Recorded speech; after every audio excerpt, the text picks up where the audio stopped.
What is going on, everyone? Commodore Laz here. In today's video, we'll be talking about the new manga to look out for in 2019. Now, kind of similar to what I did last year, where I talked about some of the manga to keep an eye out for in 2018, we'll be talking about some of the brand new series that came out throughout 2018 that I feel like have a shot at becoming a hot commodity going into 2019.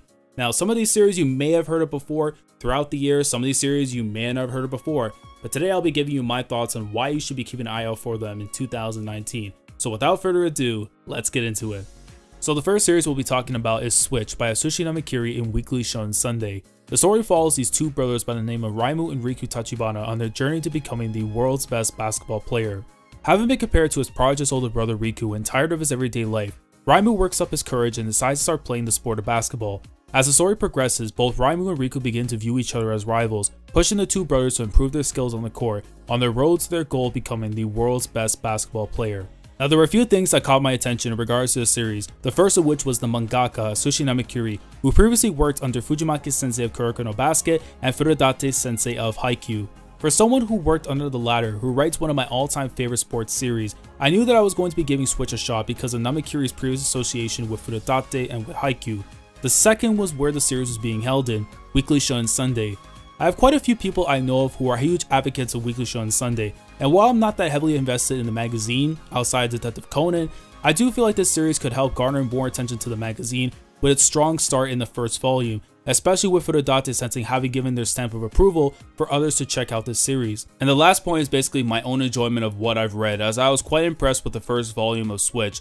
For me, if I'm not enjoying the first volume of a manga when I start it, I end up putting it on hold or I end up dropping it. However, with Switch, I believe that it's done enough to keep me interested in where Namakiri plans to take the story. It may seem like it's straightforward at first, but the story does feel like the paths begin to merge into one. What do I mean by that? You're gonna have to read it to find out for yourselves. It's something that I recommend for people to at least give the first volume a shot before deciding whether you want to continue with it or not. There are currently 15 chapters that are translated as of the recording of this video, so hopefully a steady release or possibly an English localization by the end of 2019 or the beginning of 2020 will be on the horizon. So if you're looking for a new sports series to get into that's fairly new, I would definitely recommend Switch. Up next we have is Act Age by Matsuki Tatsuya and Yuzuzaki Shiro in Weekly Shonen Jump.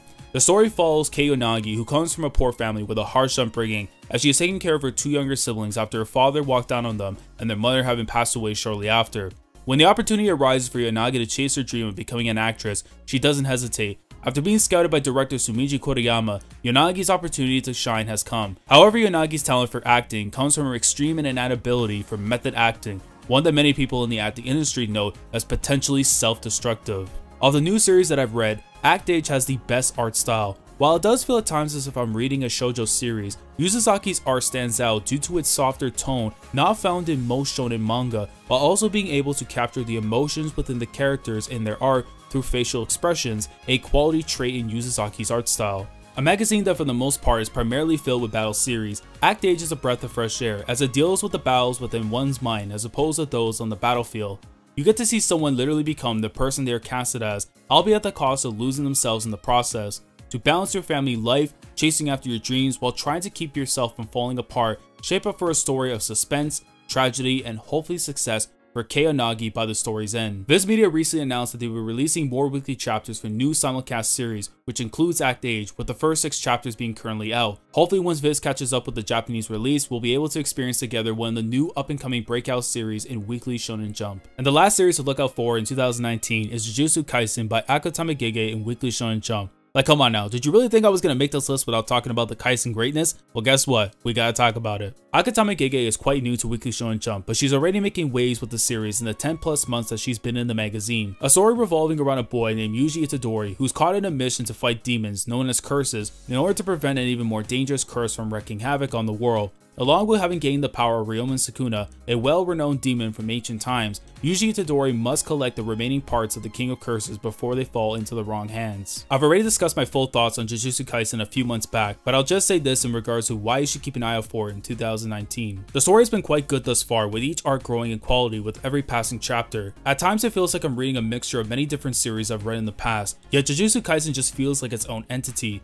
The art style gives off a more darker, grittier feel to it, which helped express the overall vibe of the series given that they deal with fighting demons. Its success in the magazine is recognized in various areas, with it placing in the upper tier of Jump's magazine rankings, along with each volume selling fairly well for a new series. It's even beginning to build a fan base outside of Japan, which has led to it finally receiving its English localization in the West thanks to Viz Media. Gege Sensei is finding her groove, and it's only a matter of time before she's regarded among the higher echelon of flagship series in Weekly Shonen Jump.